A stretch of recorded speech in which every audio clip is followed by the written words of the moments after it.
And now let's welcome the undefeated defending champion from the United States, Shakur Stevenson.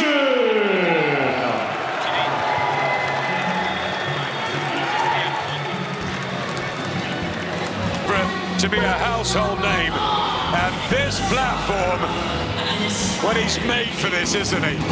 Oh, he's absolutely brilliant. His technique is flawless at times. He gets criticised for his safety-first approach. I want you to protect yourself at all times. Keep this fight clean at all times. And what I say, you must obey. Good luck, touch him up. Waiting on a mistake. Oh, and right now, you can see the... Oh, there it is.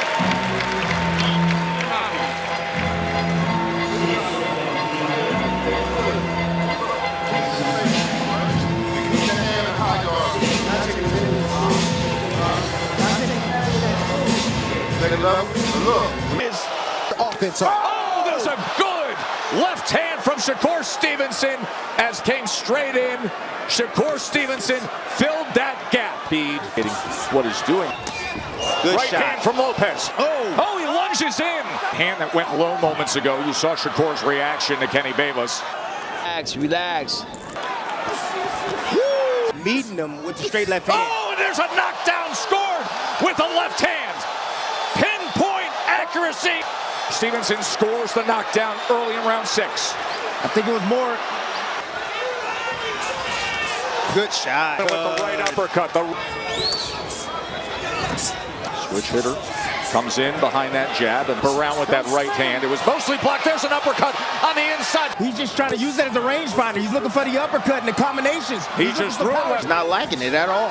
He'll get frustrated. He will commit. Side of himself and go back to his old. Slow him down to the body. Keep him up. Keep him up.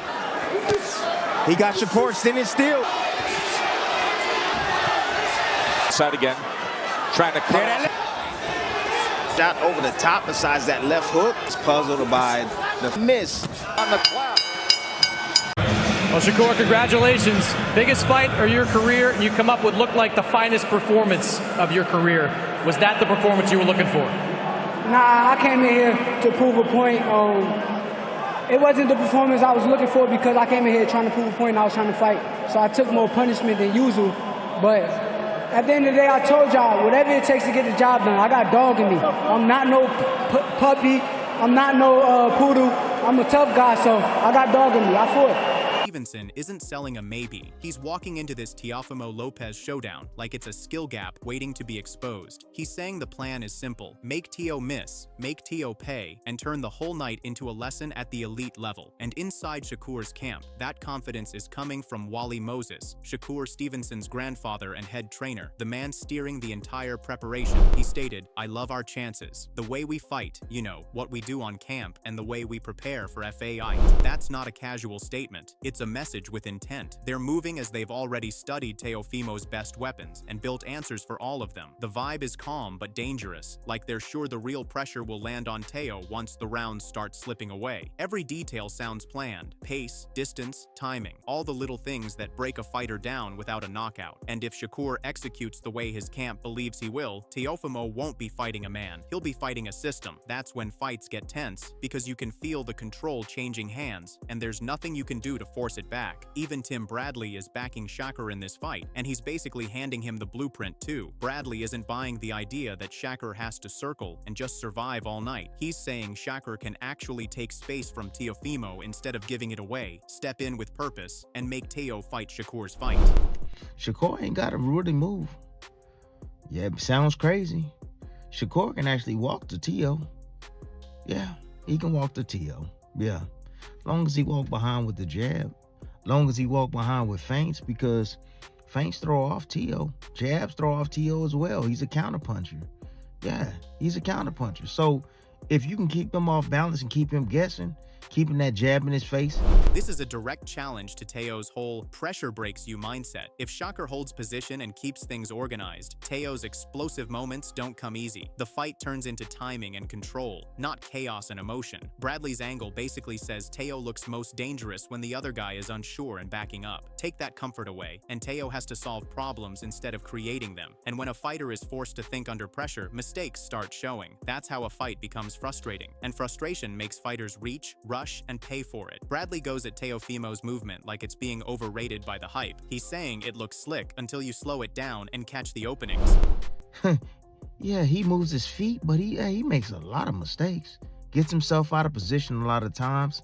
He's out of position a lot of the times, man. Brings those feet together at times. Oh, yeah. When he moves side to side, same thing. He responsibly defensively, nah. When he disengages, defense is whack. Trash. Yeah. When he resets, a lot of time he comes in the range, he's standing straight up. Come on, man. Shakur can take advantage of Teo not being that great on the inside, not being that great at mid-range. Yeah, he can. Yeah, he ain't got to run from Teo. Nah, he can stand right in front of Teo. He could. Yeah. And see all them shots coming.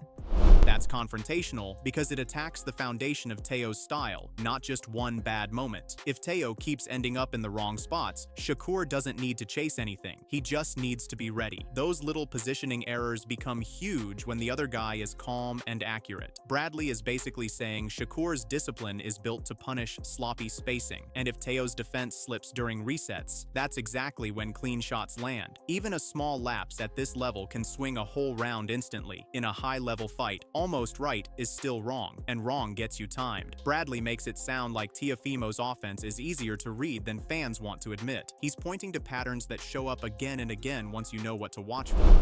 You already know the punch selection that he gonna use. The punch selection gonna be he gonna try to use his jab at a rapid pace. Of course. He gonna try to out-jab Shakur. Of course. Flicking it out there, flicking his jab out there, man. Trying to get some sort of response. Or flicking it out there, trying to just close the gap on Shakur, and he gonna throw the right hand downstairs. Yeah, that's what he gonna do. He gonna be looking for that right hand, then he gonna try to sneak him up top. Yeah, it's plain and simple. Sneak him up top. That's a risky claim about a champion because it suggests Teo can be prepared for. If Shakur knows what's coming, the fight becomes about baiting and punishing, not reacting late. Teo's biggest strength, that sudden explosion, loses power when the other guy isn't surprised. Bradley is daring Teo to prove he has more layers and more variations than people assume. Because if Teo can't switch it up, Shakur will start setting traps early and cashing in. Then it stops being a firefight and starts looking like a breakdown. And once the rhythm belongs to Shakur, Teo is the one fighting uphill. Bradley's message here is bold. Shakur doesn't need to run to win this fight. He's saying Shakur can stand his ground, take inches, and still stay safe. But if Shakur can stand his ground, if Shakur can evade and get right back in his space, right back in his face, man, evade and get right back in his face, right? When he's not set or ready to punch, when them feet are spread apart, Shakur can walk to him. Shakur can walk to him. Shakur ain't got to move around and all this. He ain't got to do that shit against Lopez. I promise y'all. He ain't got to do all of that. Long as Shakur see them damn punches coming, he gonna be all right. He might, if he gets clipped with a shot, he gonna be all right. Yeah. Oh, yeah. The shot and another shot he gonna be looking for is the left hook. Yeah. Shakur going to that damn Mayweather defense, Philly shell. That left hook is coming. He gonna be looking for that mug all night long. That left hook, left hook, left hook. But just keep Teofimo off balance. That's all he gotta do is keep him off balance, man.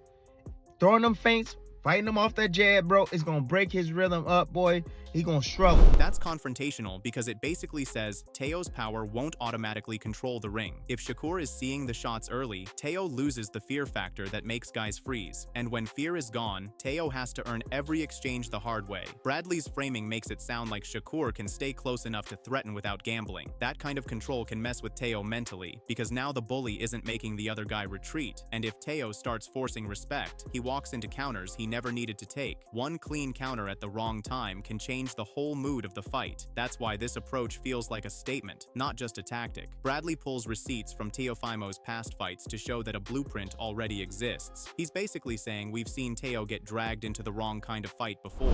You know, Kambosos didn't rush in at him. Kambosos stayed underneath himself, stayed right there in front of him. That was it. Held his ground. That was it. Anytime Lopez would do something, Kambosos come right back with counters. Yeah, but he stayed close enough to get Lopez to react. And a lot of times Lopez fought angry that fight. So he left himself wide the hell open. I don't think he's going to fight angry. I think he learned from that.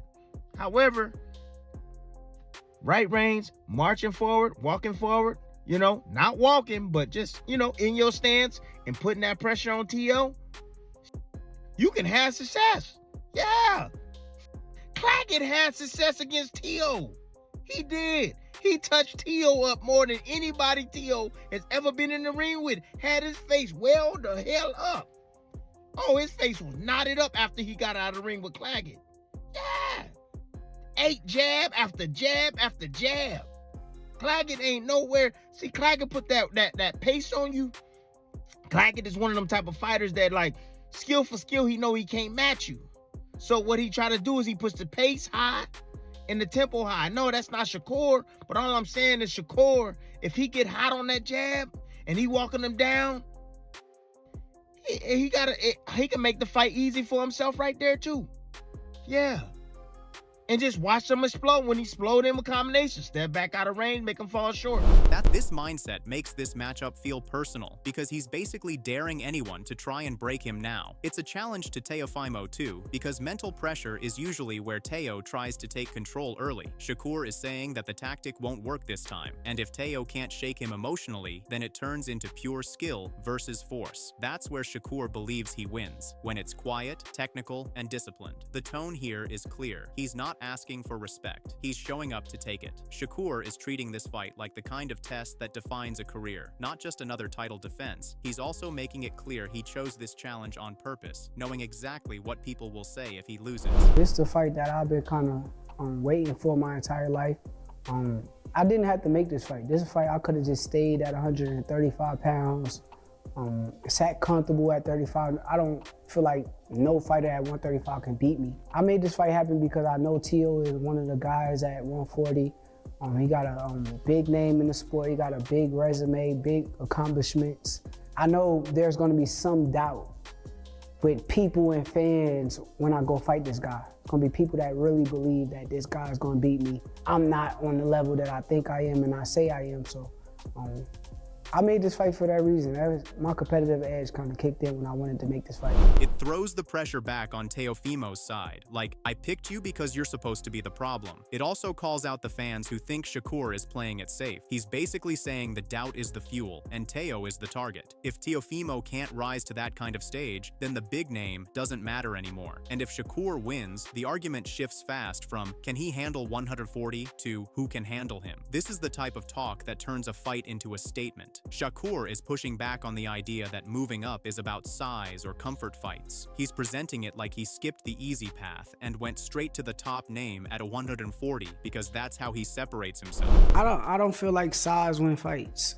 I didn't cherry pick. I didn't say, oh, I want to go to 140 and I want to fight a guy that's a tune-up fight or somebody that's going to get me ready for this challenge.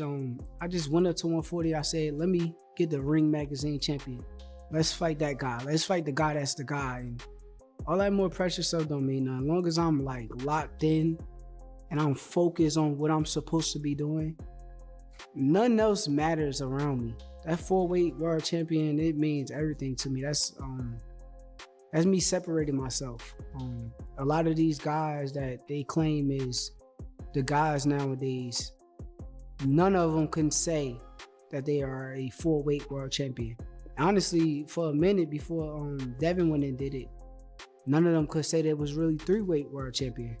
So now for me to go to the fourth and the next level is That's a shot at a lot of fights. If Shakur wins clearly, it changes how people talk about him at 140 overnight. If Teo makes it ugly or pushes him back, it flips the whole narrative in the opposite direction. The intrigue is in the moments where one guy tries to take control and the other refuses to give it. And if either fighter can hurt the other, even briefly, the entire fight takes on an emotional swing. That's why this isn't just about who wins, it's about what kind of win they can force. Because barely winning and dominating create two completely different legacies. All these voices are pointing to the same tension. This isn't just Shakur versus Teofimo, it's control versus chaos. One side is saying Shakur can walk Teo down, break his rhythm, and make him fight a clean fight on Shakur's terms. The other side knows Teo only needs a few explosive moments to flip the whole story. That's why this matchup feels dangerous, because if Shakur dominates, it's a statement win that changes the division. But if Teo forces mistakes, turns it physical, or makes Shakur uncomfortable even for a few rounds, the conversation swings hard the other way. So what do you think happens when they finally meet in the middle of the ring? Does Shakur's discipline smother Teo and turn it into a clinic? Or does Teo's explosiveness force Shakur into a fight he can't fully control? Can Teofimo adjust if the early rounds aren't going his way? Or does he start chasing big moments? And if Shakur wins, do you want to see him go straight into tank next? Or does he need one more at 140 first? Let us know your thoughts in the comment section below. I want to hear your pick and the exact way you think it plays out. And don't forget to subscribe to our channel and tune in for more videos like this.